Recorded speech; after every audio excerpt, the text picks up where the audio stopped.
Alors, j'inviterai Mme Valérie Baudouin, présidente directrice générale de la Fondation Québec Philanthrope, Mme Marie-Claude Clary, directrice générale de la Fondation Nouveau Sentier, Mme Nadia Duguay, directrice générale de la Fondation Beati, M. Donald Gingras, directeur général du réseau Patro et de la Fondation Patro, Mme Mélissa Gilbert, conférencière, vice-présidente exécutive et leader affaires financières chez Beneva, et M.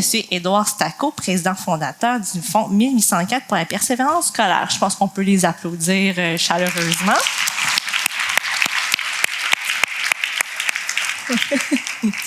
Alors, excellent. Donc, moi, je rappelle à l'ensemble des panélistes, sauf Mme Gilbert, que vous avez chacun 5 minutes pour exprimer vos réflexions sur le leadership. Donc, on pourrait peut-être commencer par Mme Baudouin. Oui. Est-ce que ça fonctionne? On peut peut-être essayer. Oui. Juste ici. Je crois qu'il fallait qu'elle allume quelque chose. Je pense. Ah, voilà. Voilà, j'y suis.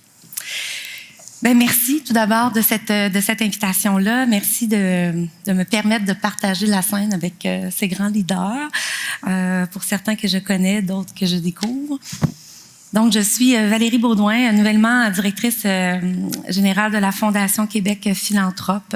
Québec Philanthrope existe depuis 35 ans et moi, personnellement, je suis dans la philanthropie. J'ai été complètement poussée dans ce domaine-là de par mes valeurs depuis plus de 25 ans. J'y suis parce que j'aime avoir et faire de l'impact. J'aime être à la Fondation puisque c'est une des seules fondations qui peut toucher et avoir un impact durable à toutes les missions. Donc, la Fondation Québec Philanthrope, et comme dirait ce matin notre maire, nous sommes le trait d'union, donc le pont, vraiment la jonction entre ceux qui veulent donner et ceux qui doivent recevoir. Donc, pourquoi nous sommes la jonction de tout ça? C'est que nous sommes aussi les spécialistes de la communauté.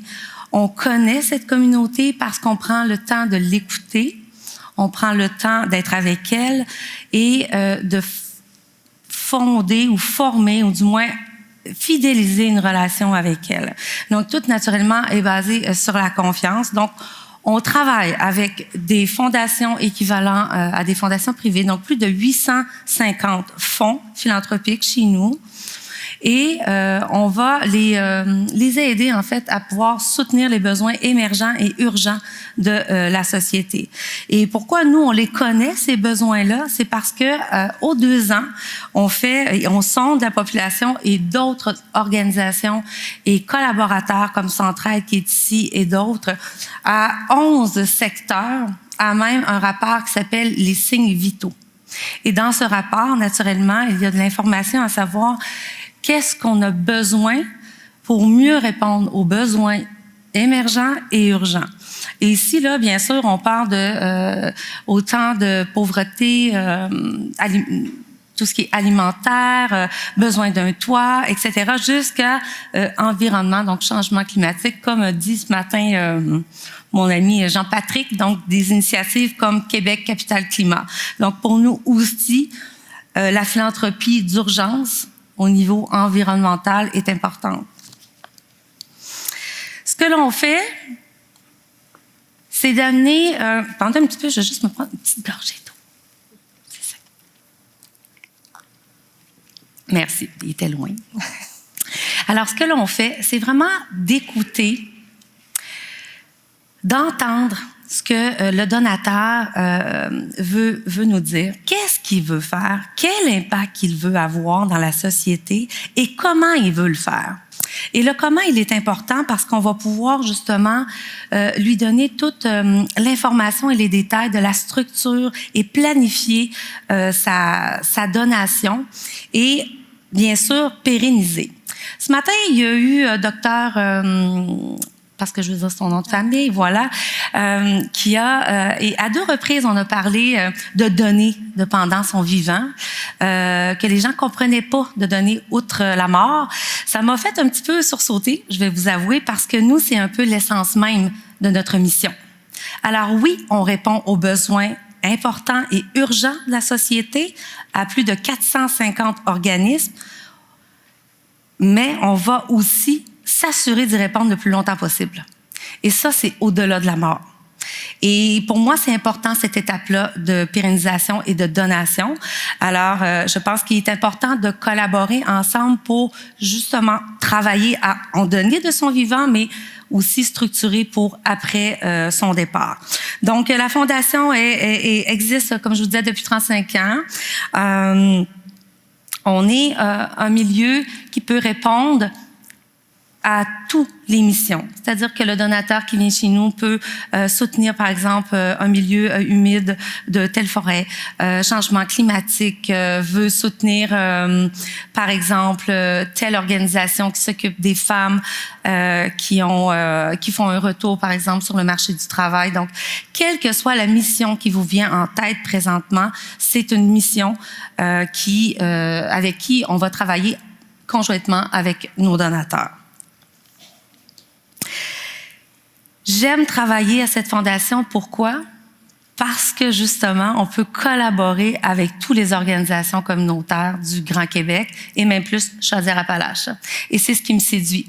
Vraiment, pour être une fille qui a débuté, justement, sa philanthropie au communautaire, à la YWCA, et d'y avoir grandi à travers les années, pour avoir travaillé dans plusieurs secteurs et à plusieurs causes. Maintenant, je m'y retrouve. Je reviens au communautaire et pouvoir travailler vraiment avec toutes les organisations et mieux répondre à leurs besoins. Merci beaucoup, Mme Baudouin. Alors, moi, je retiens beaucoup l'importance d'écouter les donateurs, de collaborer avec eux quand ils vont créer des fonds ou quand ils vont travailler avec vous. J'ai invité Mme Marc-Claude Cléry maintenant à présenter sa vision sur le leadership. Kwe Cassino. Ça veut dire bonjour tout le monde. D'abord, merci de m'avoir invité ici pour me donner l'opportunité de parler de leadership en philanthropie chez les Premières Nations. C'est un sujet qui me tient vraiment à cœur, qui nous tient à cœur à la communauté. Je tiens à préciser d'abord que je vais parler du leadership, surtout de la Fondation Nouveaux Sentiers. Je ne me porte pas parole de toutes les Premières Nations au niveau de la philanthropie. Puis comme on est en train de se définir, je trouve vraiment important de préciser ça.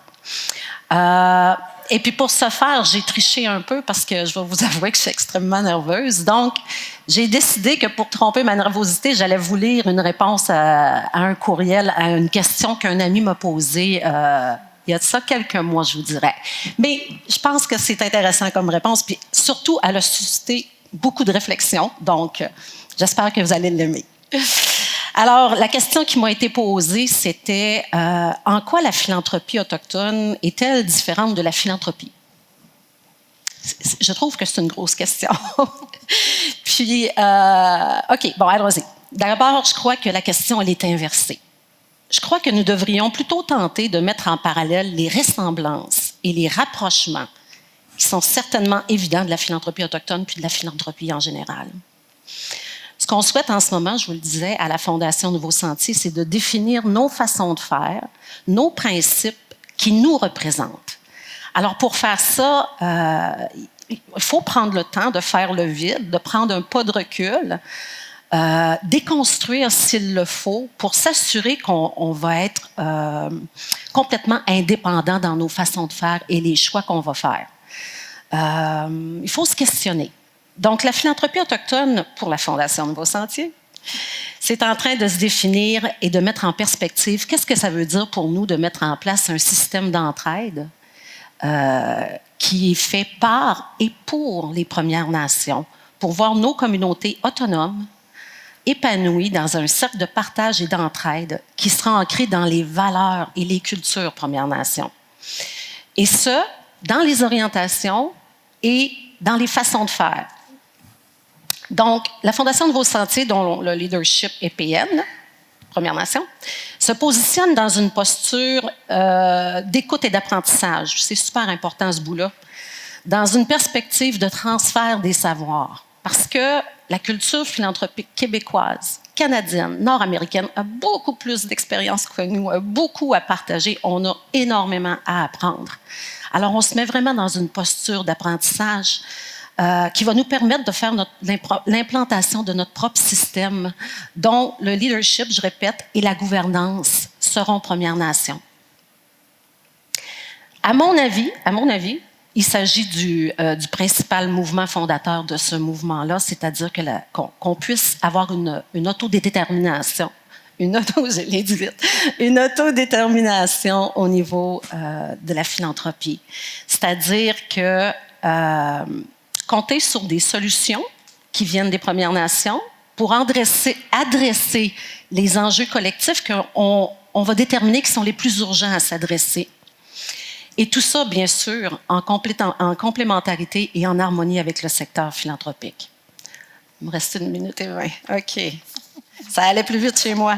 Bon, d'une façon un peu plus concrète dans notre exploration, notre introspection, notre jeune expérience, on est en train de définir les façons qui nous ressemblent, c'est ça.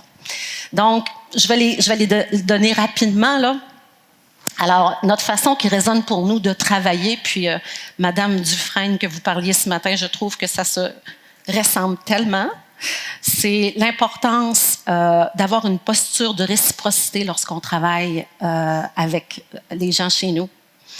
L'importance d'entrer en relation, alors revoir complètement le concept du temps. L'importance de la prise de décision collective. Chez nous, c'est primordial. L'empowerment des plus vulnérables, la reconnaissance des savoirs et des savoir-faire qui honorent des savoir-faire traditionnels, l'importance du savoir des aînés et du transfert de celui-ci à l'intérieur de nos initiatives actuelles, l'importance des 7 générations à venir. Donc, dans une perspective de durabilité, de conservation, de protection, Mme Laure Varidel, elle doit plus être ici, mais je pense qu'elle comprend ce que je veux dire. Donc, voilà, beaucoup de façons de faire parmi celles-ci que je viens de mentionner sont propres à vos organisations également. Ce qui est important ici pour moi, je vais finir avec ça, c'est de voir le leadership des Premières Nations en philanthropie dans une perspective d'autodétermination pour le bénéfice de notre jeunesse. Dans une perspective de léguer un héritage qui va leur appartenir, qui va leur ressembler surtout, et dans lequel ils vont se sentir un sentiment d'appartenance et d'identité. Et bien sûr, on espère qu'ils n'auront pas besoin de ce système d'entraide plus tard. Alors voilà. Merci beaucoup, Mme Cléry. C'est super intéressant. Puis moi, j'apprécie, oui, on peut applaudir. C'est l'importance de miser sur nos ressemblances plutôt que nos différences, puis de toujours adopter une approche collaborative. Puis ce midi, on en parlait ensemble de l'importance de mobiliser les jeunes, les supporter. Donc, je trouve ça vraiment génial. On va poursuivre la discussion avec Mme Nadia Duguay. Donc, je vous invite à présenter votre réflexion sur le leadership. Merci. Alors, dans la préparation de ce panel, j'avoue que je suis allée dans tous les sens. Et une question est restée, c'est quel processus, quelles compétences seraient nécessaires pour nourrir des attitudes qui seraient plus horizontales, plus honnêtes, plus humbles au sein d'un leadership, en prenant le leadership comme quelque chose qui doit être effectivement par alternance et tourné.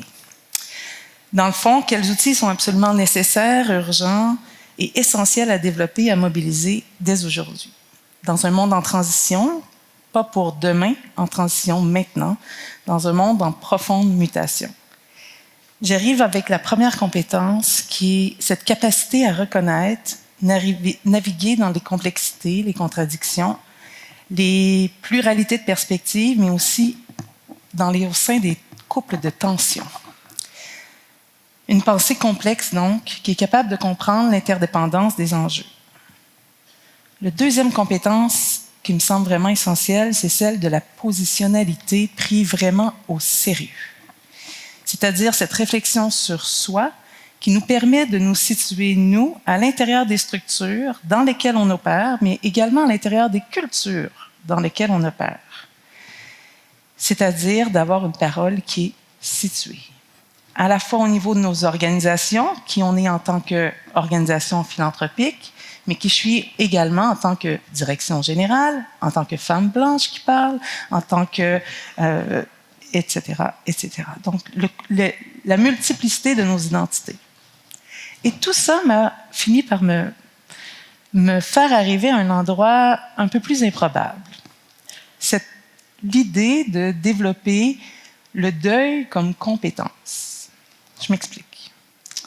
Ou plutôt de s'inspirer du processus de deuil pour en faire une compétence qui serait à la fois un savoir, un savoir-être et un savoir-faire, à mobiliser de façon individuelle et collective.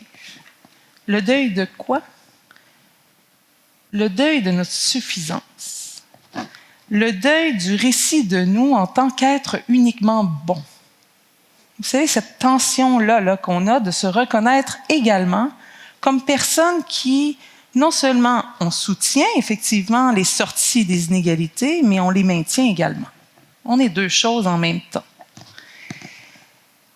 Cette image idéalisée de la philanthropie, qui serait uniquement et entièrement bénéfique, qui n'a pas de balance d'impact négative, par exemple par là où il investit ses sous en banque. Ce deuil d'un monde qui serait confortable ne sera plus confortable. Nous ne vivrons plus les saisons telles qu'on l'a imaginé. Donc, un deuil des écosystèmes, un deuil de la croissance infinie comme modèle viable, d'un monde rêvé. Et là, je peux continuer.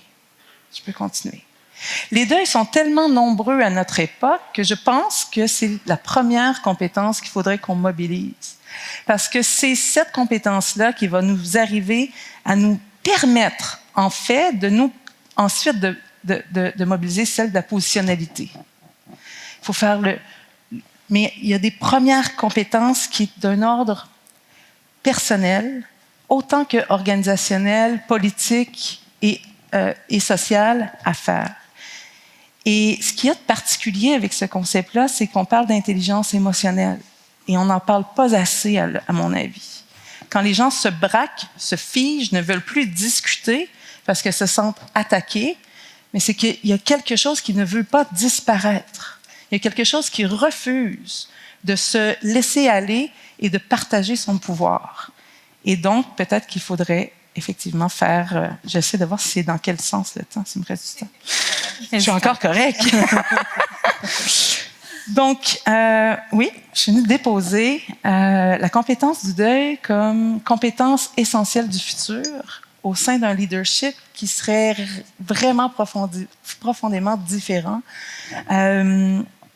et qui inclut du coup d'autres types de pratiques, telles que celui du calcul d'impact, de la balance d'impact, mais de façon juste objective, analyser sérieusement de façon à 360 degrés quel est notre impact négatif, quel est notre impact positif et tenter d'atténuer le maximum possible nos impacts négatifs également.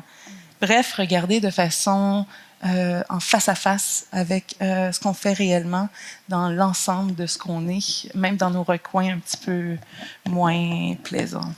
Voilà. Bien, c'est super intéressant, tu sais, on peut effectivement applaudir ici.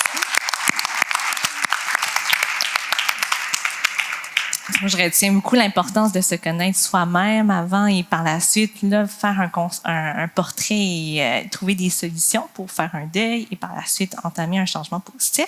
Je vais donner maintenant la parole à M. Donald Gingras pour sa réflexion sur le leadership. Bonjour tout le monde. Merci. Merci de l'accueil. Merci de l'invitation. Nadia, c'était vraiment très clair, plus que sur ta feuille. Je voyais sa feuille, puis je ne sais pas, comme je me disais, je ne sais pas qu'est-ce qu'elle va faire avec ça, mais c'est super. C'était parfait. Pour parler, moi, de ma vision du leadership, je vais vous parler, j'ai réalisé tantôt en m'emmenant que moi, la vision du leadership que je vais vous parler, c'est « Je suis un influenceur ». N'allez pas voir mon compte Instagram, vous ne trouverez rien. Je ne suis pas dans un avion pour le Mexique non plus. Mais c'est d'avoir un pouvoir d'influence. Puis pour vous parler de ça, je vais vous parler de mon organisation qui sont les Patros.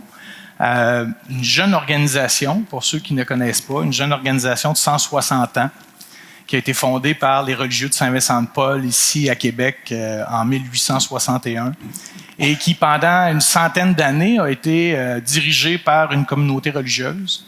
Dans les 50 années suivantes, les Patros sont devenus des organisations autonomes avec des conseils d'administration, encore très près de la communauté. Et il y a une dizaine d'années, moi, j'ai été prêté, j'étais directeur général d'un des Patros. Je suis un enfant de Patros. J'aime me cataloguer comme un animateur général. Mon métier, c'est d'être animateur, c'est de faire de l'animation dans les Patros. J'ai toujours été là-dedans. Donc, j'aime me désigner comme l'animateur général du réseau Patros.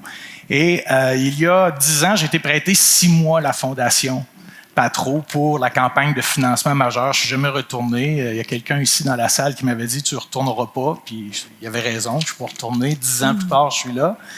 Et après cette campagne majeure-là, j'ai eu le privilège, moi, d'être à la Fondation, de ne plus être dans les opérations du Patros et de pouvoir travailler avec des leaders des Patros, qui sont les directions générales, les 7 directions générales. Il y a 7 Patros, Jonquière, 3 dans la région, 3 dans la ville de Québec, 1 à Lévis, au Patros Villeray, que je salue. J'ai du monde du Patros Villeray. Et j'ai du monde du Patros à Rocamadour, à Limoilou, qui est là aussi. Et il y en a un aussi à Ottawa, dans le quartier francophone d'Ottawa. Ça nous a amené à réfléchir, à dire comment on peut transformer notre organisation après 160 ans, comment ne pas devenir le Kodak du communautaire. Et je voyais qu'il y a plein de nouvelles organisations après 5 ans, 10 ans qui étaient dans l'innovation. Nous, c'est du loisir, du sport, de l'entraide pour les enfants, les ados, les adultes, les familles, les aînés, les personnes handicapées. On a des gymnases, des salles, des cuisines, des popotes roulantes. C'est tout ça, les Patros. Comment on peut être bon dans tout ça? Comment on peut se démarquer dans tout ça? C'est pas évident. Donc, on a mené une transformation.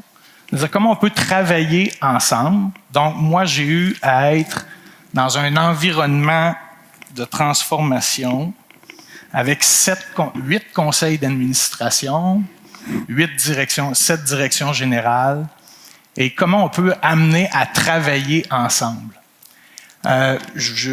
Pour parler de ça, je vais vous parler de mots dans ce leadership qui m'est prêté. Hein, ce leadership m'est prêté. Tu ne te déclares pas leader, c'est un leadership qu'on me donne.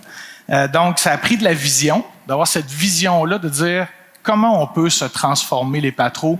Et Bruno l'a parlé ce matin. Je peux dire Bruno parce que c'est un ancien de Patros. Fait qu'on a le droit, entre nous, de dire c'est pas le maire Marchand, c'est Bruno.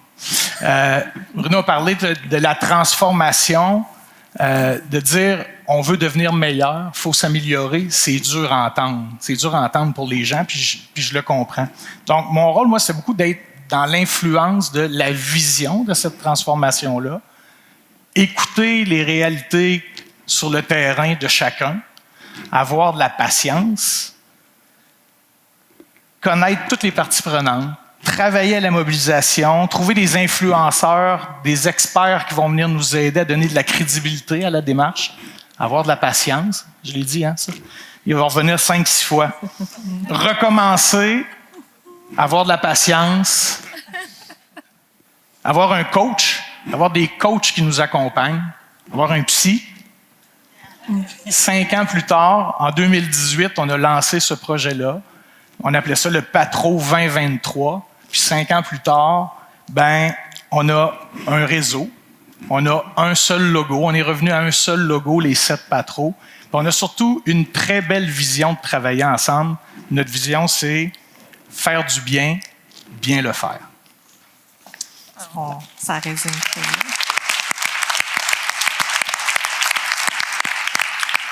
Je pense que j'ai pas de meilleurs mots pour résumer tout ça. Donc, moi, ce que je retiens, c'est beaucoup l'importance de catalyser tous les efforts pour mener une transformation positive, donc en équipe. Puis, je vais laisser la parole à M. Édouard Stacco pour le dernier mot sur la réflexion sur le leadership. Bonjour tout le monde, merci de l'invitation. Premièrement, quand je commence à parler du Fonds 1804, souvent la première question, j'essaie de voir qui comprend pourquoi 1804. Juste à m'élever comme ça. OK, parfait. 1804, ça fait référence, pour les gens qui sont portés sur l'histoire, à la seule révolution fondamentalement universelle qu'il y a eu au 18e, 19e siècle. Et ça s'est passé en Haïti, où des gens qui étaient en état d'esclavage se sont mis ensemble pour se libérer en ayant cette idée d'universalité de la liberté. Ils n'ont pas voulu créer un autre État qui était exclusif. C'était tout le monde devait être libre. Donc maintenant, pourquoi le 1804? Révolution tranquille, Mme Laure Varidel en parlait tantôt. Je suis membre du Conseil supérieur de l'éducation. On a des données sur la question de la réussite des jeunes noirs au Québec.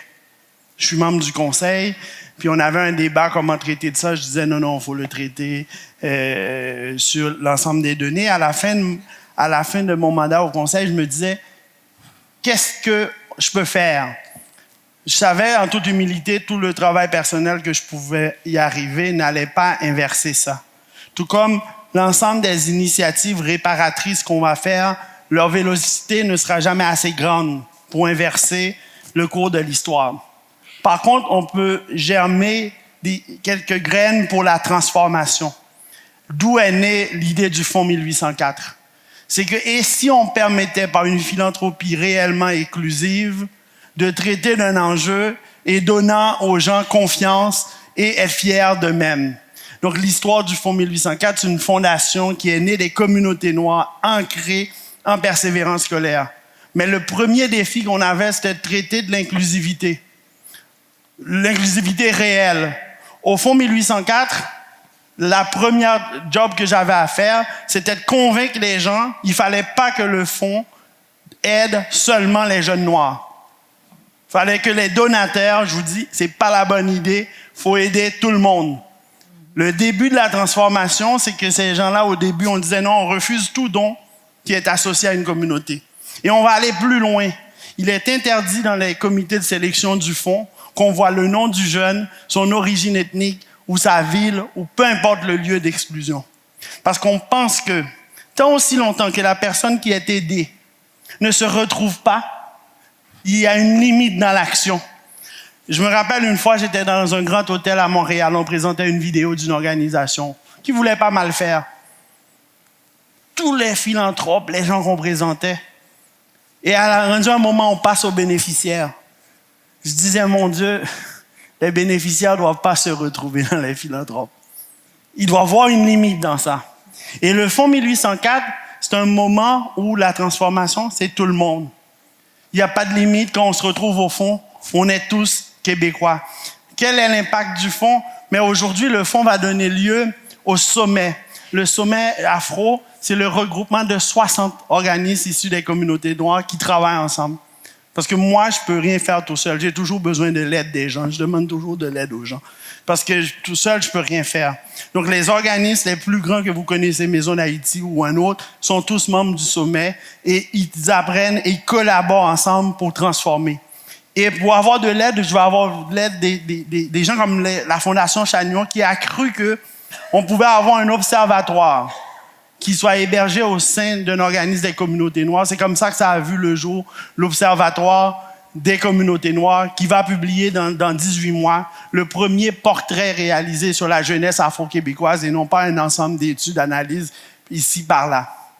Qui le fait? Les organisations, les gens, toujours avec l'idée de l'inclusion, cette philanthropie inclusive et participative. Mais quand on me dit que ça a donné, mais moi, ça va me ramener à un moment important. 28 août 2021. C'est une petite histoire. On est en plein milieu de la pandémie. Le fonds doit remettre des bourses. J'ai dit à l'équipe, ce serait le fun d'aller rencontrer les jeunes partout au Québec. Mais nous, on ne sait pas d'où viennent les jeunes. Comme je vous l'ai dit, c'est interdit. On a un jeune qui est à 3 pistoles. Il s'appelle Émile. J'ai dit, vu qu'on avait dit qu'on allait le faire, on prend notre auto, on s'envoie à 3 pistoles, on appelle le maire le samedi 28 août 2021. Le maire de 3 pistoles nous reçoit. On invite Émile, qui vient de Saint-Jean-de-Dieu, qui est dans la banlieue de 3 pistoles. Et les gens de mon équipe sont là, le maire de 3 pistoles est là, la direction de l'école est là, les directeurs de l'école sont là, on est tous là pour ce jeune-là. Et à la fin, le maire, qui s'appelle M. Rio, m'a dit « Monsieur Stacco, j'en ai vu bien du monde. Mais aujourd'hui, j'ai vécu un beau moment. Des gens comme vous, issus de la communauté noire, vous êtes partis de Montréal, vous avez fait 500 kilomètres. Aller-retour, ça fait 1000. Puis vous venez reconnaître la persévérance de Émile de Trois-Pistoles. Je me dis, c'est quelque part quelque chose comme ça qui peut faire un peu de transformation. C'est pour ça que j'ai fait partie du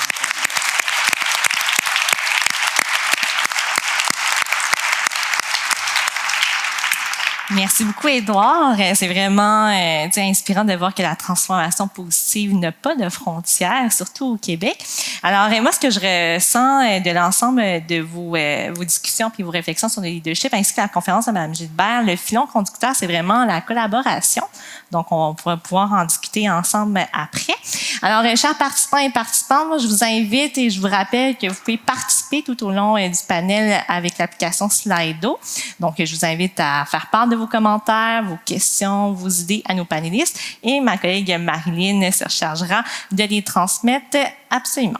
Donc, on a une première question à vous poser à la salle. Donc, de quel type de leadership le milieu philanthropique a-t-il le plus besoin au cours des prochaines années? Donc, en un seul mot, je vous invite à répondre.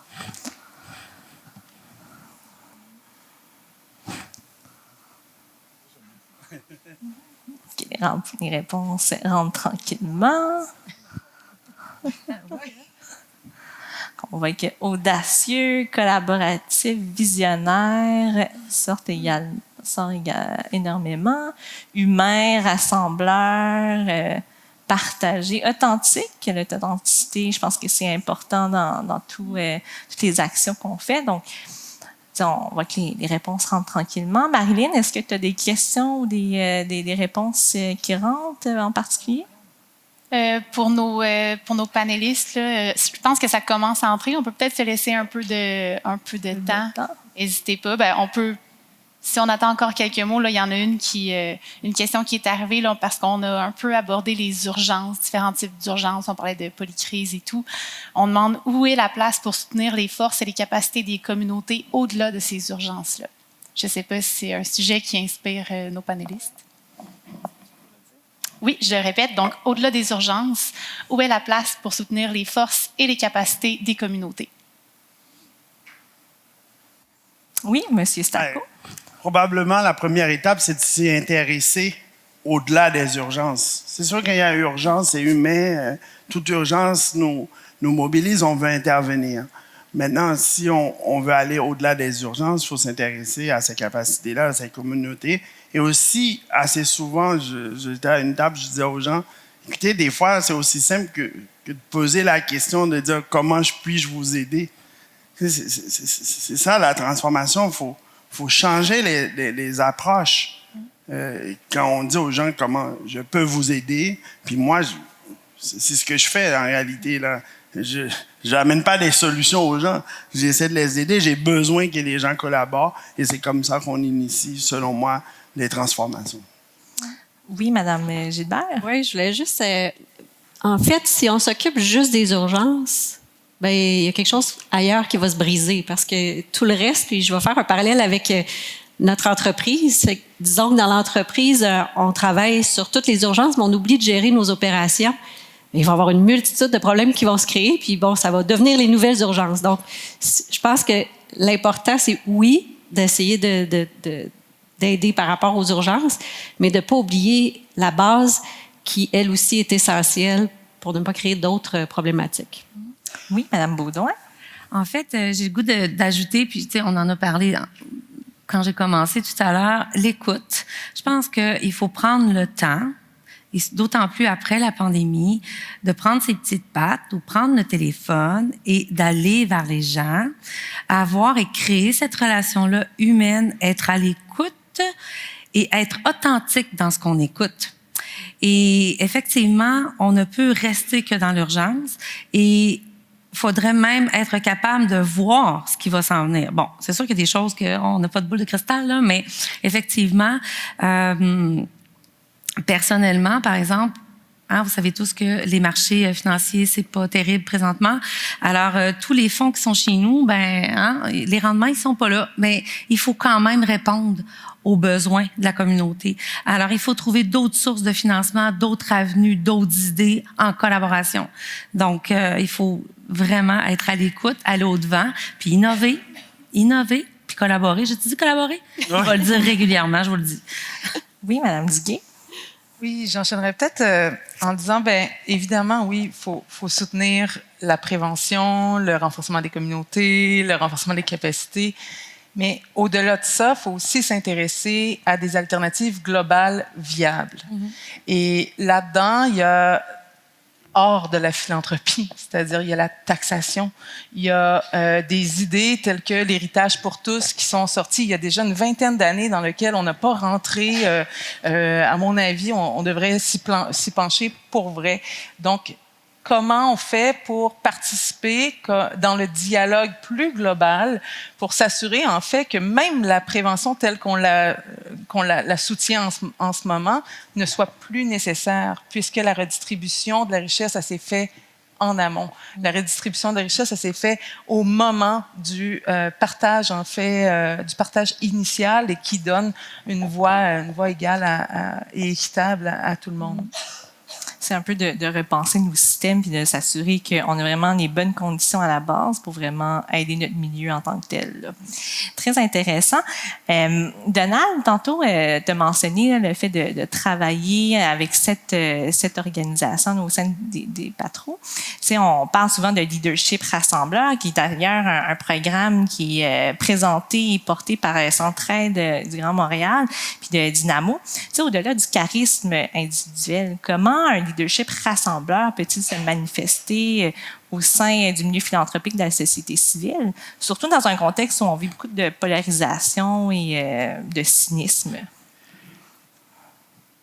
Je pense qu'il faut... T'as-tu dit collaborer? Non. Non, pour moi, c'est écouter.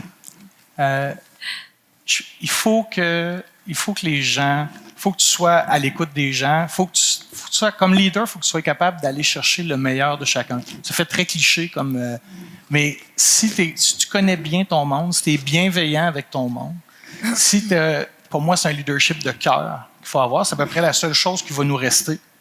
Avec l'intelligence artificielle qui s'en vient, la seule chose... Puis ça, c'est ChatGPT qui m'a dit de vous dire ça. Mais sérieusement, pour moi, c'est avoir ce leadership de cœur-là avec les gens pour bien connaître les gens puis mettre en lumière leurs forces pour qu'eux puissent briller, que les gens avec nous puissent briller aussi, puis donner la chance, donner la place à des gens de prendre leur place pour qu'ils puissent briller, puis eux aussi prendre leur leadership dans l'organisation. Super. Moi, je vous rassure, mes questions n'ont pas été écrites par ChatGPT. C'est vraiment selon nos discussions. Puis j'aimerais ça entendre le point de vue de Mme Gilbert là, sur cette question-là. Comment l'écoute, le leadership rassembleur se manifeste dans un contexte d'entreprise privée? Là? Je trouve tellement que c'est important. Puis on en a parlé, ChatGPT et bien d'autres, mais je parlais à quel point les choses vont vite. On est dans la complexité. Il y a beaucoup de changements. Puis pour que tout le monde dans une organisation, puis ça s'équivaut dans un écosystème, suivent puis aient le goût de participer à ces transformations-là, mais ça passe beaucoup par l'écoute, par la communication. Donc, une écoute active, là, évidemment, et parce que si on n'entend pas, puis chacun sa réalité, des fois, puis je fais parler bénévole, on est plus de 5500 employés, évidemment, je ne peux pas leur parler tous un par un, mais quand même, chacune des équipes n'a pas nécessairement la même réalité. Donc, quand on entame des gros changements, comme on a connu récemment avec l'intégration de 2 organisations, ça a transformé complètement l'entreprise, bien, c'est sûr que l'écoute doit être là. On avait 150 ambassadeurs partout dans l'entreprise pour nous ramener un peu qu'est-ce qui se passe, comment les gens réagissent. Puis, fait que ça passe beaucoup par l'écoute qu'on a mentionné, la collaboration, la communication, puis se faire confiance aussi à l'intérieur de tout ça. Bien, super. Tantôt, Édouard, Nadia, vous parlez de transformation, de deuil. Selon vous, comment on peut mener nos organisations à travers ce processus de deuil-là qui n'est pas facile en tant que tel? Comment, selon vous, on pourrait les mener à faire ce processus-là?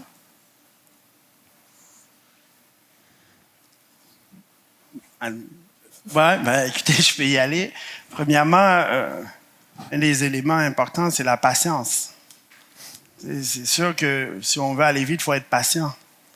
Il faut vraiment être patient. On n'a pas le choix parce que une des choses que avec les gens que je travaille, je veux voir une réelle volonté de s'investir. Parce que souvent, tu sais, il y a des vocations instantanées qui peuvent donner un bout de chemin. Là, tu sais, comme quelqu'un vient de m'écouter, j'aimerais ça être sur le CA demain matin. C'est bon, mais il faut avoir la patience pour travailler en profondeur. Parce que des fois, le travail en profondeur ne paraît pas en surface, puis on est dans une logique des fois très comptable des choses. Là, tu sais. Je parlais à quelqu'un, là, tu sais, après 1 an, c'est quoi l'impact? Après 2... Des fois, les impacts qui vont avoir le plus d'éléments de transformation prennent du temps à apparaître. On est en train de germer dans le fond. Moi, je suis content aujourd'hui de le fond. Ben, pour comprendre l'impact du fond, il faut voir le sommet. Un regroupement de 60 organisations des communautés noires qui travaillent ensemble, pas parce qu'il y a une urgence, d'intégrer dans leur façon de faire, de travailler ensemble, qui donnent 5 tables collaboratives au sein de l'Observatoire qui font de la recherche en santé, en éducation, dans le domaine social, dans la culture et en développement économique. Mais ça prend du temps. Il faut être patient. Je pense que c'est à la fois des compétences qui se développent au niveau personnel, mais aussi au niveau collectif, et qu'il faut prendre le temps de s'arrêter pour les développer intentionnellement. Il faut le dire. Il faut prendre le temps, mettons que je reviens, mais pour reconnaître que certaines choses, certaines attitudes, certaines façons de se prendre ou façons d'être face aux autres, face au groupe qu'on soutient, même s'ils sont souvent faits de façon inconsciente, ben ils doivent terminer. Et qu'il y a plein de choses, en fait, qui doivent terminer. Puis, ben, ça se dit, ça. Et c'est des superbes sujets pour des midis discussions en équipe. Non, mais je suis sérieuse, en fait. C'est des conversations d'un autre ordre qui méritent une attention. Et même, je pense vraiment que c'est urgent qu'on commence à avoir des discussions d'un autre ordre parce qu'on a la preuve devant nous que ce qu'on fait ne fonctionne pas. Il faut qu'on arrête de s'applaudir pour notre impact. Les inégalités explosent. Il y a 200 espèces qui disparaissent par jour. Les guerres explosent partout, les génocides également. On ne prend même pas parole. Tu sais, il y a des choses qui dépassent l'entendement. Fait que moi, je prends pour acquis, en fait, que ça ne fonctionne pas. Fait que tu disais, tout à l'heure, je vais inviter des leaders positifs. Désolée. Mais... Mais ce qui est positif, c'est qu'on a encore la parole, on a encore tout plein de formes d'intelligence multiples, on a encore l'idée, on peut se faire inspirer par une pluralité de visions du monde qui nous démontre qu'on peut faire vraiment, on peut changer de paradigme. Mais pour le faire, il faut vraiment s'asseoir, puis je suis d'accord, c'est urgent qu'on prenne le temps pour aller vite, ouais. Mais il y a plein de communautés qui n'ont pas le temps, qu'on prenne trop le temps, puis il y a des limites à prendre le privilège de nous prendre des heures et des heures et des heures. Fait qu'il y a comme, c'est ça, réfléchir en tension sans arrêt. Voilà. Valérie?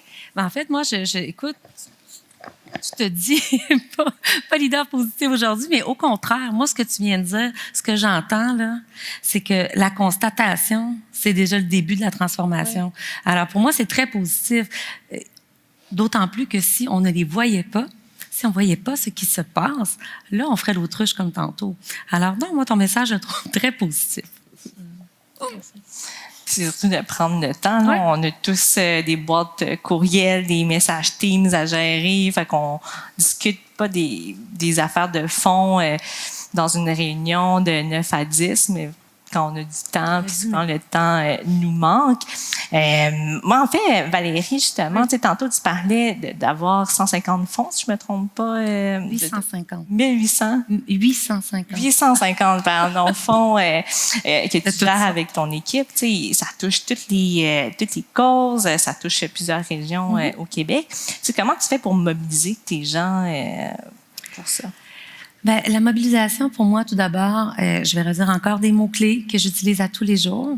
C'est d'être présente, donc authentique, être à l'écoute, être bienveillante, avoir une vision collaborative et participative. Voici ce que je fais au quotidien. Je pense que Ça se fait bien. Je vois, mais ça, chez de la thèse, est-ce que vous voulez rajouter quelque chose? Ah, parce que tous les mots qu'elle disait, je suis là, oui, c'est bon, c'est bon, c'est bon. Je les ai presque tous nommés. Oh, c'est très bien. C'est vraiment des mots qu'on a entendus régulièrement là, aujourd'hui. Puis, ce sont des mots avec lesquels qu'on devrait utiliser en sortant d'ici. Donc, puis, je pense que personne n'est surpris des mots aussi qui ont été dit aujourd'hui. Puis, de voir l'ensemble qui dit les mêmes mots, pour moi aussi, c'est fort de sens. Ceux qu'on voit à l'écran, là. Ouais. Il y en a plusieurs qui Exact. rejoignent, là. Exactement. Puis, Marilyn, est-ce que tu as des commentaires qui ressortent à travers ces mots-là ou des questions de ce qu'on vient de discuter, là? Oui, il y a quelques questions pour nos panélistes. On vient de l'aborder. On nous demandait, entre autres, concrètement, qu'est-ce que vous posez comme geste en tant que leader? Là, on en discutait. Il y a une question qui revient, un sujet qui revient. On a parlé de leadership, on a parlé de mentorat. Les jeunes, c'est quelque chose qui revient. Comment est-ce qu'on transmet ces concepts-là aux jeunes leaders, les leaders de demain? Oui, Donald. En leur donnant la place. Pour moi, c'est évident. Je prends l'exemple qu'on a vécu, nous, dans la transformation de l'organisation. À partir du moment où on a commencé à impliquer, on appelle ça les gardes rapprochés des directions générales, ça s'est mis à être plus fluide à travers les 7 organisations. Parce que souvent, les DG, on travaillait sur le modèle qu'on était en train de se donner, de se créer un réseau entre nous. Par contre, le quotidien emporte. Là, on se réunissait les DG entre nous, on s'entendait. Après, ben, tout le monde retourne dans leur patrouille, ils ont les opérations, ils ont leurs problématiques, ils ont leurs urgences. La communication était plutôt difficile, puis c'est normal. Quand on s'est mis à impliquer des gens plus à un niveau intermédiaire de direction, la communication devient plus fluide. Les gens se sentent mobilisés, les gens se sentent utiles. Et pour moi, c'est la clé de l'avenir, de préparer cette relève-là, parce que c'est comme ça qu'on va le faire. Tu sais, actuellement, moi, je regarde, nous, dans les patros, les directions, on est tous un peu âgés. Il faut que je fasse attention, je ne veux pas faire de l'âgisme. Mais je m'inclus, fait que on est correct. mais on a à préparer ça. On a à préparer cette relève-là. Puis moi, j'ai confiance. J'ai tellement confiance. J'ai toujours travaillé avec les jeunes, fait que j'ai confiance qu'eux vont trouver aussi des solutions que nous. Ça va tellement vite. Les changements s'opèrent tellement rapidement maintenant. Depuis 5 ans, c'est fou. Tous les changements qu'on entend parler, qu'on n'entendait même pas parler il y a 10 ans. Avant, ça prenait comme 50 ans avant de changer, avant qu'il y ait des changements. Là, ça va vite, vite, vite. Moi, j'ai confiance que les jeunes vont trouver des solutions que nous, on n'a peut-être pas. Parce que, de toute façon, si je l'avais, je la mettrais en application, mais je ne l'ai pas. Mais cette nouvelle façon aussi d'être leader, là, parce que nous, on a vécu, on est tous des bourreaux de travail, là, puis tout ça. Je pense que c'est correct que ce soit plus ça. Je voudrais pas que les prochains leaders soient comme j'ai été au travail. Je le souhaite pas. Mais je ne sais pas comment, je sais pas quoi leur dire quoi faire.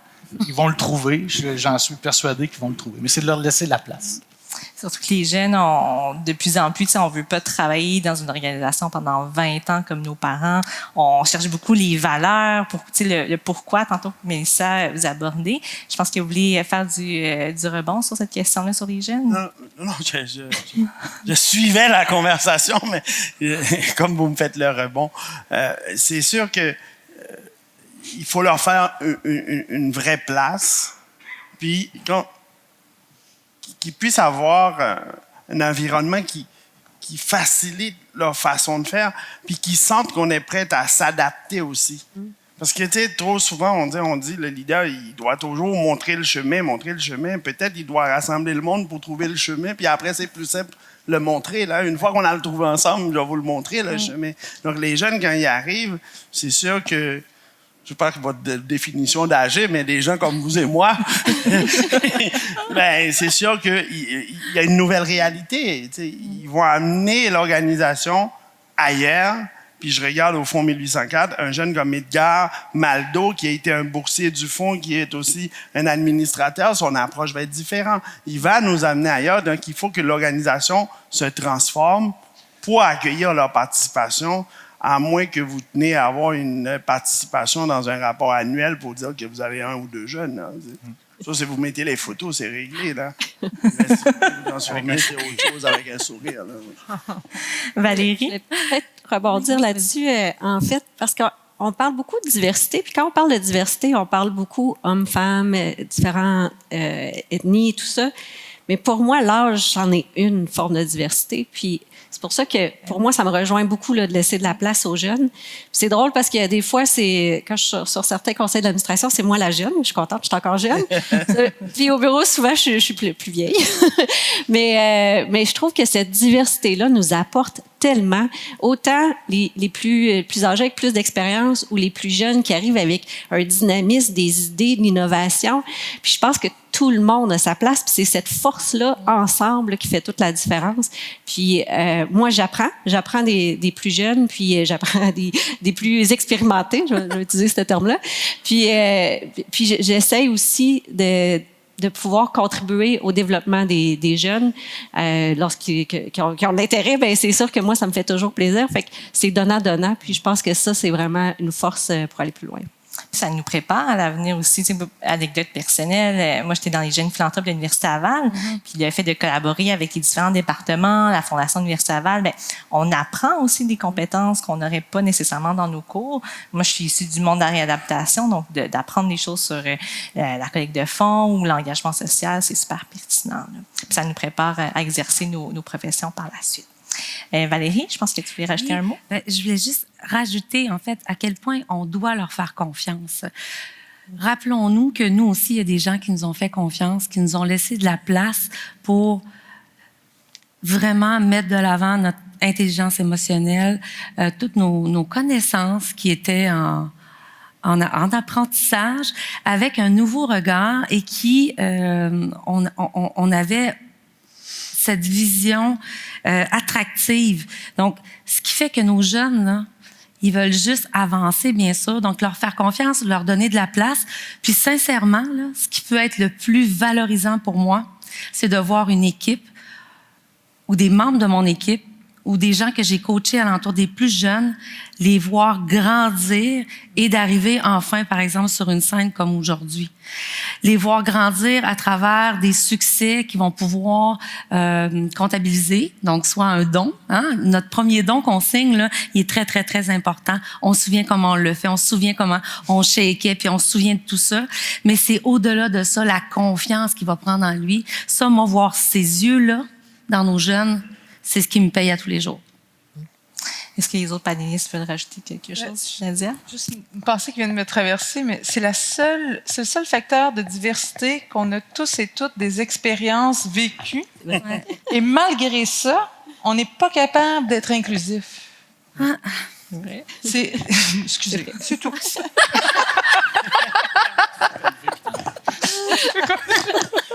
On n'y arrive pas. Ouais, ouais. Tu sais, On n'apprend pas. Non, on apprend. Il n'y a pas de jeunes ici. Excusez. Oui, mais là. Oui, Un panel entièrement de jeunes. Et le leadership jeunesse, il est là. Il est fort. Il a de nouveaux acquis aussi. Il y a des choses que nous, on est là à s'apprendre ensemble, à discuter, qui sont d'une évidence. Là. J'entends ma fille parler qui est adolescente. Là, puis pour elle comprend pas pourquoi on parle de ça, de positionnalité. Ça va seul. Ouais, ça va de soi. Ça va de soi. C'est plus une question. Il y a des choses qui ne sont même plus des questions. Mais il y a des questions urgentes qui sont les leurs qu'on a besoin d'entendre. Puis on a besoin de les financer. Aussi. On est là pour ça. Pérenniser. Les impliquer dans les conseils d'administration, plein d'autres choses. Alors, moi, j'aimerais en fait vous entendre sur une autre question. On parle beaucoup de leadership rassembleur, leadership dans le milieu de la philanthropie, mais comment, en tant que acteurs et actrices du milieu de la philanthropie, on interagit avec les autres leaders de d'autres secteurs, que ce soit du secteur politique, financier, privé ou tous les autres secteurs qui gravitent autour de la société? Je peux bien me lancer. Une bonne question. Est-ce que je vous ai déjà dit le mot collaboration? Naturellement, il faut collaborer ensemble. Il faut créer ensemble. Mais avant de le faire, il faut se parler. Encore là, l'humain. Prendre le temps de installer une relation, voir les enjeux, les voir venir et ensuite créer des partenariats. Je pense sincèrement que si on continue à travailler chacun de son côté, en tirant la couverte pour nos financements. Sincèrement, je ne sais pas où on va arriver pour une pérennisation vraiment de notre société et des besoins de notre communauté. Donc, collaboration, en respect, pour garder peut-être chacun notre niche, mais ensemble pour y arriver, pour répondre aux enjeux. Donc, partenariat, collaboration, écoute, respect. C'est mes mots-clés. D'autres personnes qui veulent. Oui, Donald? Moi, c'est. Je pense qu'on a travaillé ensemble en découvrant c'est quoi nos intérêts communs, c'est quoi nos valeurs communes. Que ce soit des gens du communautaire entre nous, entre organisations communautaires. Quand on l'a fait les Patros, c'était assez facile parce c'est la même culture, c'est les mêmes valeurs, mais je prends l'exemple le Patro Villeray qui a fusionné un Patro. En plus de cette transformation-là, il y a eu une fusion dans un des Patros avec un centre communautaire qui était du même quartier. Ça a été complètement c'était un bel exemple pour les autres Patros parce qu'eux ont développé une nouvelle culture. À partir de la culture Patro, il y avait la culture de l'autre centre communautaire à côté. Eux, ils ont fait 1 + 1 = 3. Donc, ils ont partagé c'est quoi leurs valeurs, c'est quoi leur intérêt commun dans le quartier, et ils ont créé une nouvelle organisation qui aujourd'hui va vraiment bien, une organisation qui va avoir de l'influence dans notre grande organisation aussi. Donc, pour moi, c'est de trouver cet arrimage entre nos intérêts, nos valeurs, que ce soit dans le communautaire, avec les partenaires financiers, la même chose, les gens d'affaires, c'est la même chose. Puis, éveiller les sens aussi. Pour moi, c'est qu'on a, en philanthropie, à être un éveilleur de sens. Qu'est-ce qui donne du sens? Pourquoi on fait ça? Pour que les gens aient le goût de collaborer avec nous. Vas-y, Édouard. Je vais revenir sur quand même, il faut être patient. D'accord. Il faut être patient. Puis, il faut bien se connaître et ses valeurs. Parce que pour le fonds 1804, vous comprenez que les visées du fonds sont très transformationnelles. Donc, je me rappelle que j'avais eu la chance, je demande toujours de l'aide, François Lagarde, dans mon CA, beaucoup des gens de mon CA, c'est leur premier CA à ce niveau-là. C'est tout comme beaucoup d'employés qui sont dans les organisations avec lesquelles je travaille, c'est souvent la première fois qu'ils ont un poste à ce niveau-là. J'aime la patience de faire. C'est pas facile, mais on y arrive. Mon point, c'est que dans cet échange-là, François, stratégique de dire vos visées pourraient vouloir de réduire votre volonté de croître parce que vous risquez de vous transformer dans quelque chose d'autre qui a fonctionné, mais c'est pas ça l'objectif. Je me rappelle dans la collaboration, j'ai eu une fois à échanger très tôt avec une organisation privée qui voulait soutenir les bourses à la persévérance scolaire. Et le nœud d'achoppement, c'est que cette organisation tenait à ce qu'on dirige l'utilisation du don aux boursiers. C'est contre les valeurs du fonds. C'est contre les valeurs du fonds parce que cette demande-là, c'est une présomption que le jeune qui ne réussit pas au même rythme que les autres n'aurait pas le jugement pour bien utiliser son argent. Et cette présomption-là, si on rentre dedans, va contre totalement ce qu'on veut faire. On a refusé.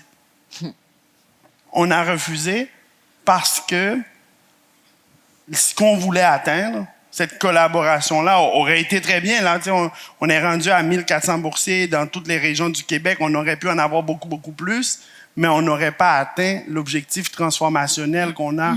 Parce que comme on n'est pas dans l'approche réparatrice, en passant, c'est important, le réparatrice, là, mais la vélocité de réparation n'est pas assez grande pour transformer les choses. Donc, la patience dans le dialogue. Puis aujourd'hui, je suis sûr, cette organisation-là, on pourrait bien s'entendre parce qu'eux autres, ils ont arrêté de faire ça. Ça, on parle beaucoup de premier conseil d'administration, de première action, aussi des jeunes. Comment vous faites pour exercer une influence positive dans vos organisations pour mobiliser les gens à s'impliquer, à faire ce premier geste-là? Je peux y aller. Je n'ai parlé un peu plus tôt, là, mais je pense que c'est vraiment de l'idée par l'exemple, en fait. Là. Il n'y a rien de mieux que de le faire en toute authenticité. Là. C'est un mot aussi qui est revenu, mais je pense que on le détecte tout de suite si quelqu'un n'est pas authentique. Donc, quelqu'un qui a le goût de s'impliquer, qui le fait, puis qui montre l'exemple, ça donne le goût aux autres de le faire. Puis d'en parler aussi. Moi, je suis quelqu'un de passionné. Fait que quand je parle de toutes les implications que j'ai c'est sûr que ça fait un effet boule de neige. Les autres personnes disent « Ah oui, tu fais ça, OK, ouais, c'est intéressant. » Et donc, puis évidemment, chacun a peut-être des causes qui lui tiennent plus à cœur que d'autres. Puis c'est correct parce que à toutes nous autres, on finit par rejoindre plusieurs causes qu'on doit supporter. Et je pense que c'est ça. Mais c'est vraiment le leadership par l'exemple que je pense qui est essentiel. On ne sait pas. Nadia, oui? Oui, peut-être dire, selon moi, pour qu'une organisation soit agile et mobilisante, il faut que ce soit une organisation apprenante. Et là, on a des rôles dans les organisations, c'est-à-dire mettre en place tous les mécanismes, les structures, pour pouvoir y arriver, pour mobiliser les savoirs, échanger les savoirs. Je sais que chez nous, c'est ce qui est le plus... À tous les jours, on est en train de s'échanger des nouvelles, des documents, des podcasts, de tout, quoi. Parce que à tous les jours, on a besoin de se challenger, de continuer à apprendre, à désapprendre, à co-apprendre et à recommencer le processus le lendemain. Oui, Valérie?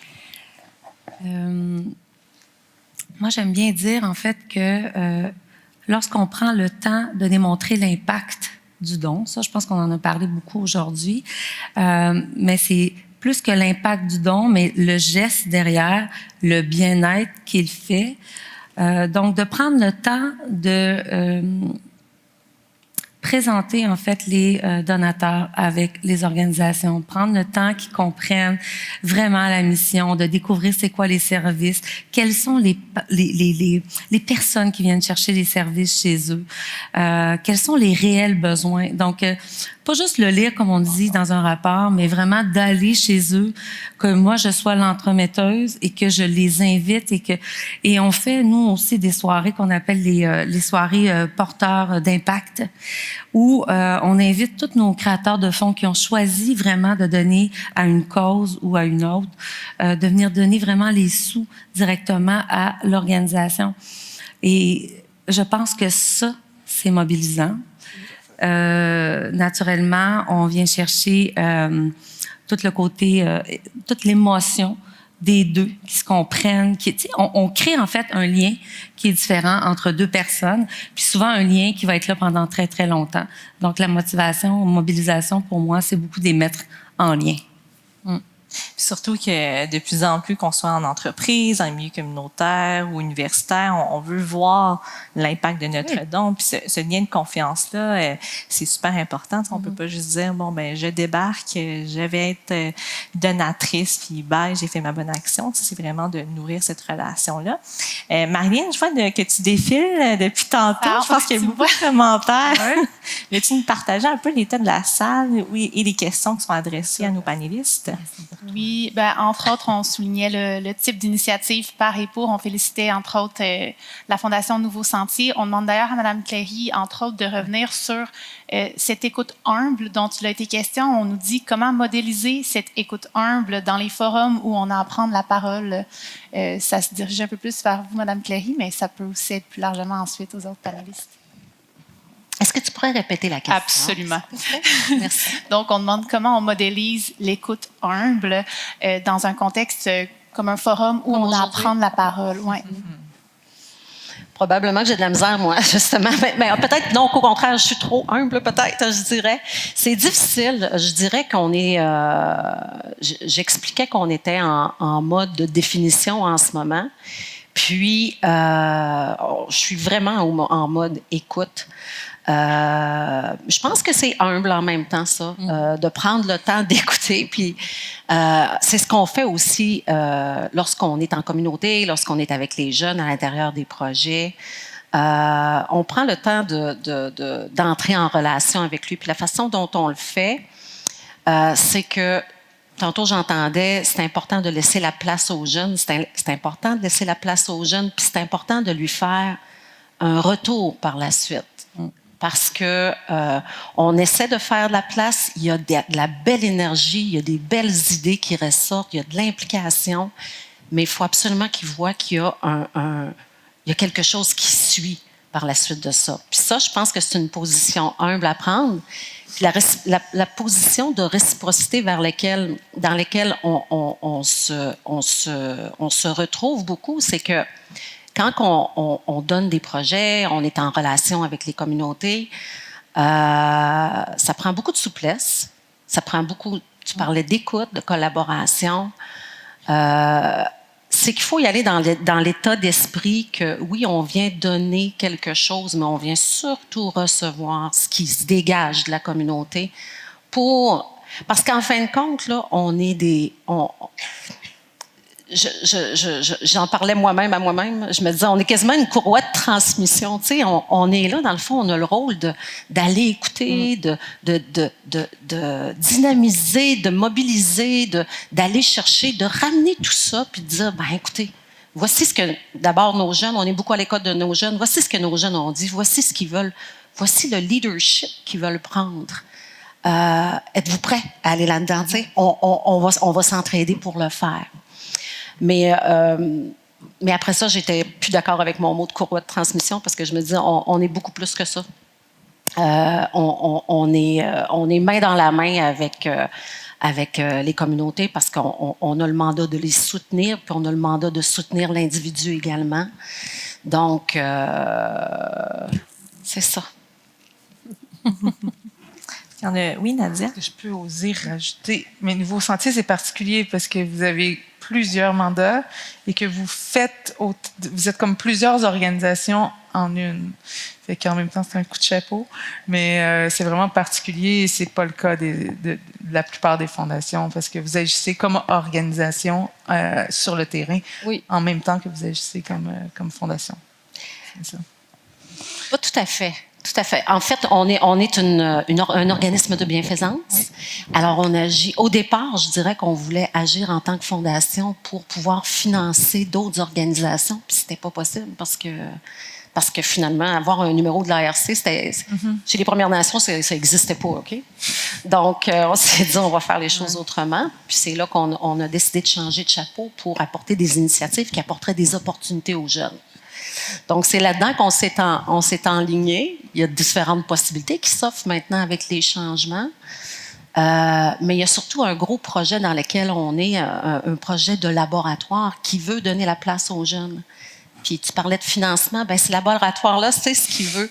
On a nos jeunes au centre de la gouvernance de cet endroit-là, puis j'ai ça, appeler ça laboratoire, il faut changer de nom absolument. Ça fait bien trop peur. Mais on est dans cet espace-là, disons, puis les jeunes prennent la place, disent ce qu'ils veulent, puis autour d'eux, on a rassemblé des leaders de différents secteurs pour les écouter puis dire, ben ça, on l'a déjà essayé, c'est pas une bonne idée, ou peu importe.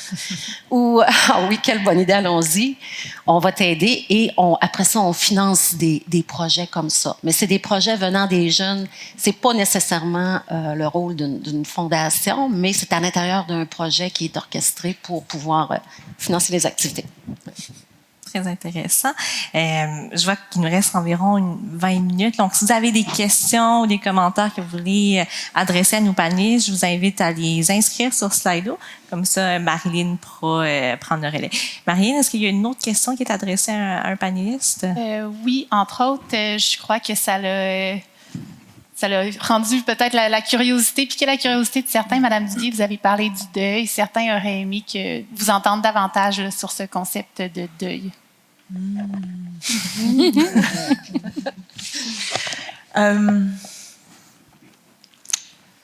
Oui.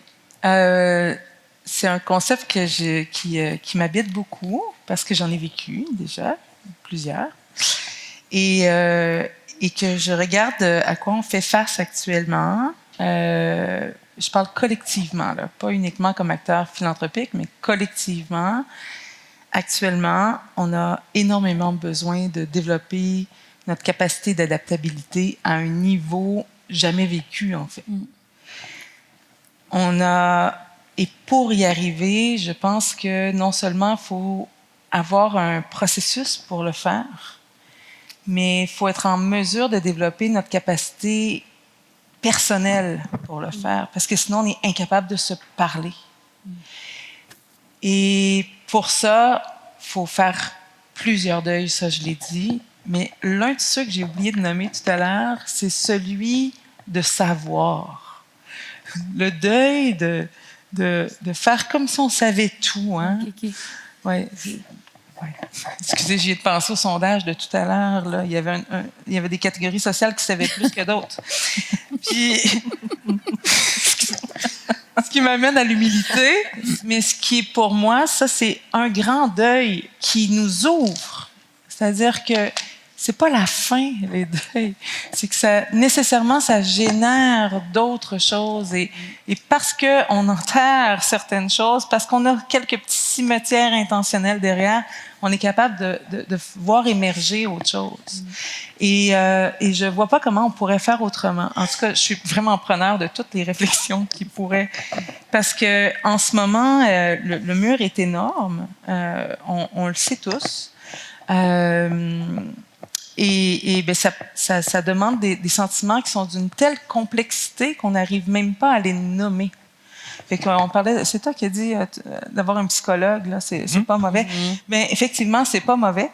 Puis de collectivement s'asseoir ensemble pour dire de quoi on a besoin. Tu sais, qu'est-ce qu'on a besoin pour être capable de se regarder vraiment et de se dire ce qu'on a à se dire, notamment nos cas de vérité, sans outrepasser 100 000...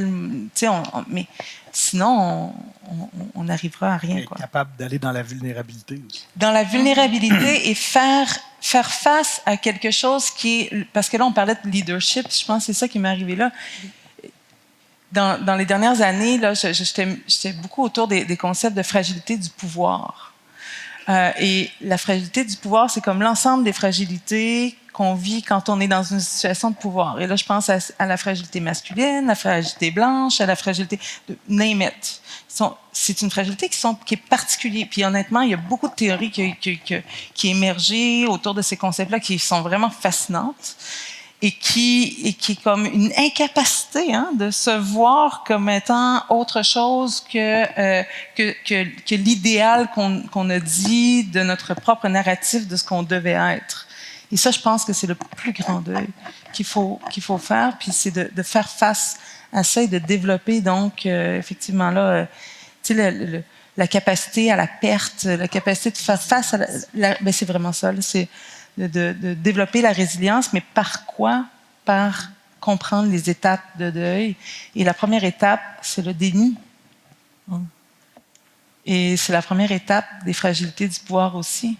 On nie qu'on est dans une position sociale. Et bref, il y a quelque chose là que je pense qui est peut-être fécond comme réflexion. Édouard, je vois que tu as la main levée. Ouais, je reviens sur l'élément du deuil. Puis, ça prend beaucoup d'humilité, surtout quand on est en train de bâtir. Vous comprenez, des fondations issues dans les communautés noires, des initiatives qu'on est en train de faire, on est en train de bâtir. Puis, humblement, avec beaucoup d'humilité, puis ça rejoint la patience, c'est le deuil de savoir que je ne verrai pas l'impact. Lorsque l'organisation va être à son maximum de son impact, je le verrai pas. Puis je suis à l'aise avec ce deuil-là, puis j'ai déjà expliqué à mon équipe que on travaille ensemble. Je dis, vous savez, les gens qui ont bâti les très, très, très grands monuments, ils savaient qu'ils ne verraient pas la fin de la construction. Mais ils s'arrangeaient de mettre des fondations extrêmement bien faites, des plans relativement très bien faits pour s'assurer que ça voit le jour. Et ce deuil-là, on vit avec. Et moi, aujourd'hui, au Fonds 1804, qui a 9 ans, qui va avoir 10 ans, une des choses qui habite, c'est l'idée de préparer la pérennité et la relève du Fonds 1804. Et c'est pour ça un des programmes intéressants au Fonds 1804, ça s'appelle l'Académie de leadership, l'ouverture Mandela, qu'on fait un partenariat, je demande toujours de l'aide aux gens qui peuvent nous aider, avec le collège André Grasset.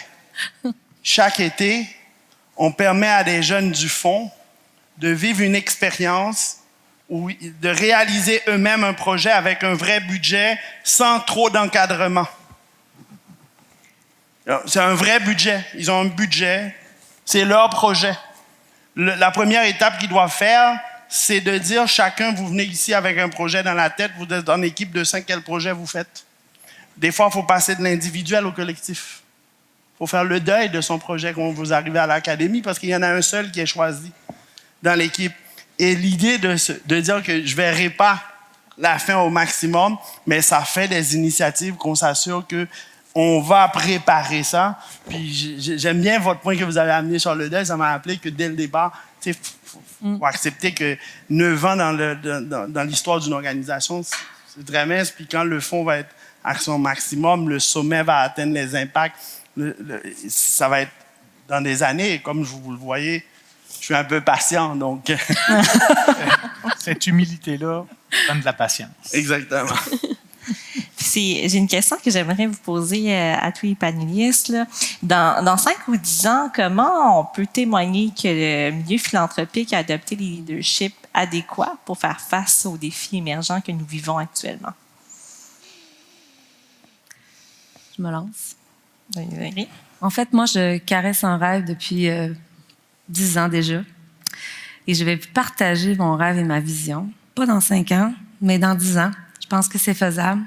Moi, ce que je vois, c'est le quartier de la philanthropie dans une ville, dans plusieurs villes, où tous les philanthropes, ou du moins, en fait, que toutes les organisations qui vont travailler à une cause vont se rassembler par secteur.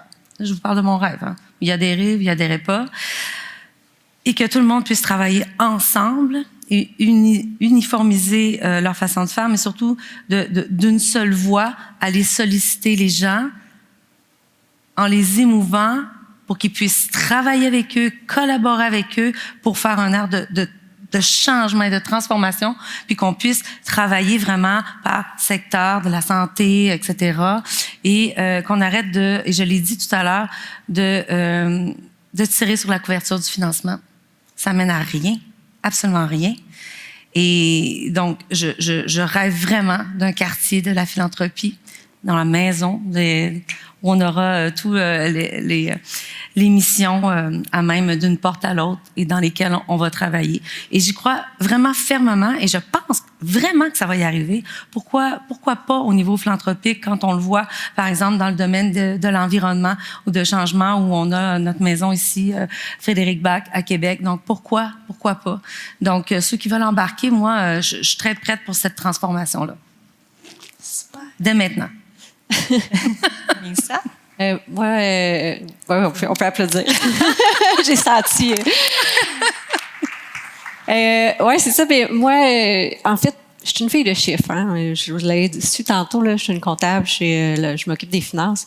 Fait que pour moi, c'est les indicateurs. J'aime ça. Je gère beaucoup via les indicateurs. Fait que je me suis dit, comment je ferais pour, dans 5 ou 10 ans, vraiment réaliser l'impact? Ben, ça serait des indicateurs qui nous le diraient. On en a là, des indicateurs qui nous disent, il y en avait même tout à l'heure sur combien les gens sont philanthropes là, de différentes façons, comment ils se perçoivent comme philanthropes également, mais aussi sur l'impact. Tu sais, combien de familles sont dans le besoin? Combien de familles ou d'enfants qui sont pas capables de déjeuner le matin? Ou je ne sais pas s'il y a des indicateurs pour tout ça, mais je me dis, si on voit une tendance où est-ce que les choses s'améliorent, peu importe quels sont ces indicateurs-là, mais sur toutes les causes, ou en tout cas une grande majorité, ben je pense qu'on va avoir réussi à s'améliorer. Puis encore là, ben je suis une rêveuse, fait que je pense que tous ensemble, on peut travailler là-dessus.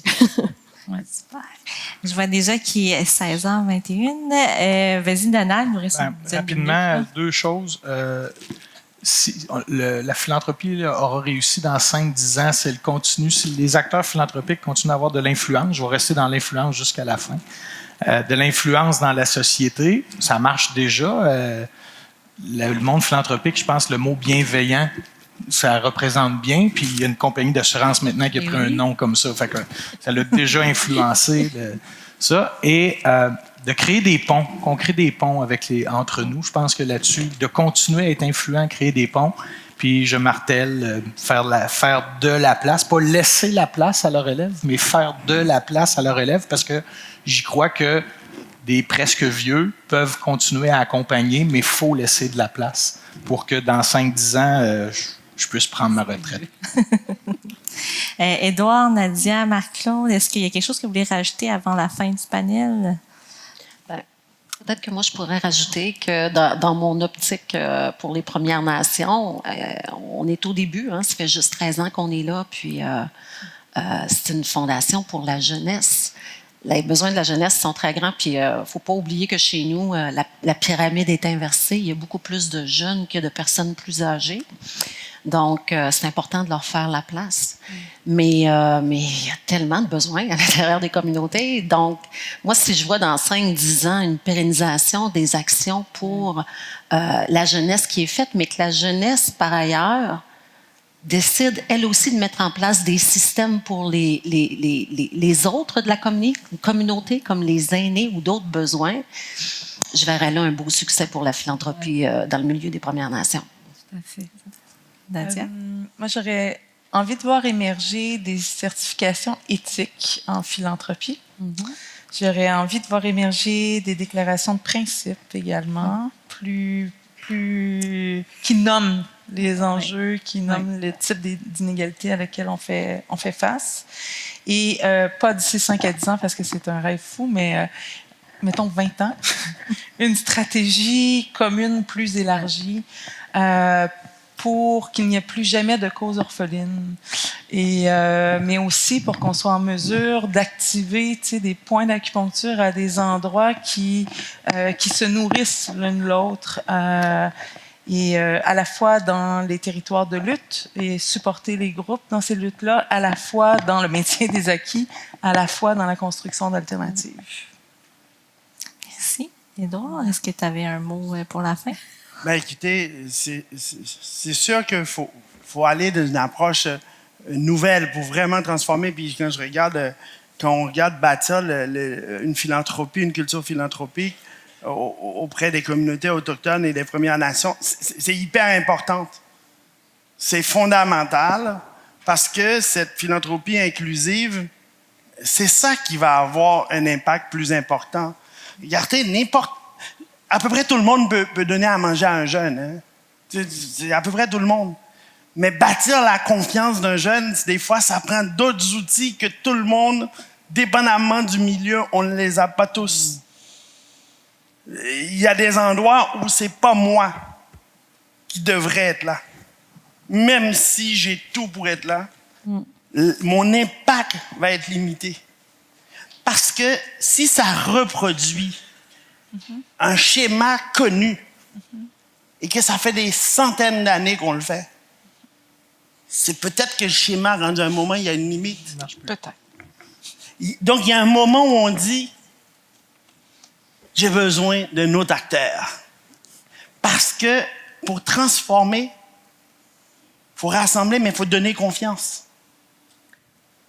Puis c'est pas universel, là. Je suis pas efficace partout. On m'envoie n'importe où, puis je peux le faire partout. Il y a des endroits, c'est vous. Puis dans une philanthropie inclusive, le fonds devrait dire c'est pas nous.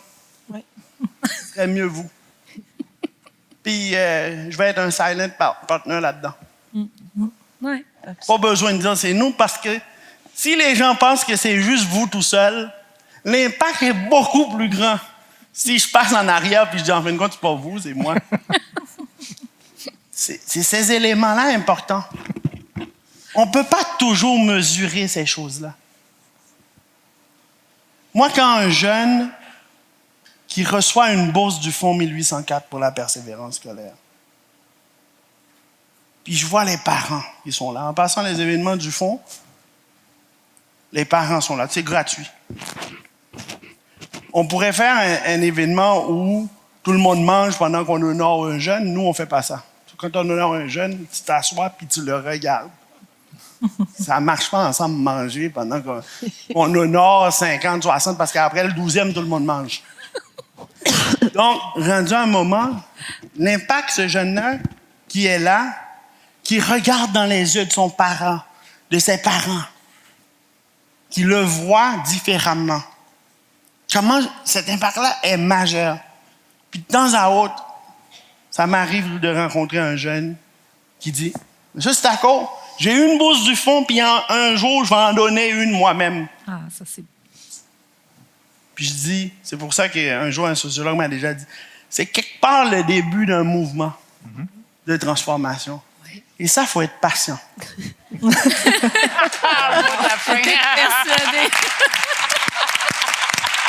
Je n'ai pas vu venir, moi, je l'attendais pas. Vraiment, c'était super comme panel, super stimulant et enrichissant. Je pense que vous avez tous et toutes apprécié les discussions. Marilyn, je pense que tu peux en témoigner par les commentaires qu'on voit sur Slido.